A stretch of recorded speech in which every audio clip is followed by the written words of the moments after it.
Jolony sectors mopogore county makaluo gi jokanyo sekta mar somo dwane jolony wetegi mawuok e counties makaluo oket maino e bero skunde mane gisome kaka yor konyo e ting'o malo rang'iny mar somo e skunde makamago. Gikoni gedo mag skunde kod chiwo omenda mag somo ne jopuonjre mawuok e familia ma ok nyal en gino ma ok onego bed ni weyo mana ne piny owacho kende ma oyango e kinde nyasi mar odiochieng' mar jogo mane osomo Homa Bay High School.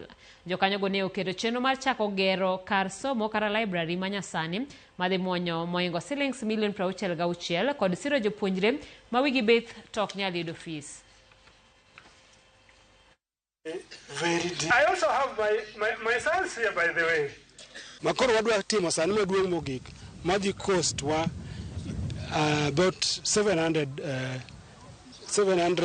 million and learning resource center. Tieni en gima duong' molo library ma kaka ji ong'eyo kaka manigi manyalo ting'o nyithindo madhi 4,000 at any one time. Samoro ji pe ni alumni nyako bedo ng'at mo malich ahinya. But in your whatever capacity teknini kale school no nitie gimoro minyalo dhi kanyo make a change to the learners and the community. The alumni of the Homa Bay School have mobilized funds to support students who are needy and bright in the school over time for many years. This has helped many students to realize their dreams in life and have prevented them from dropping out of school.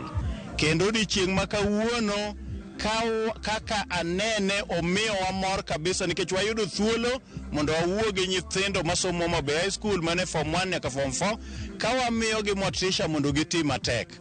En gombo wa ni nyithindo gi mondo tim maber kaka nwatimo maber kendo wan bende waikore mondo gibed role models wa. En bende chunywa ni mondo wabed ka wanyalo chiwo back to school mano konyo wa nikech skundni emomiyo walokore jok minyane wang' pinyni. Moyo Japar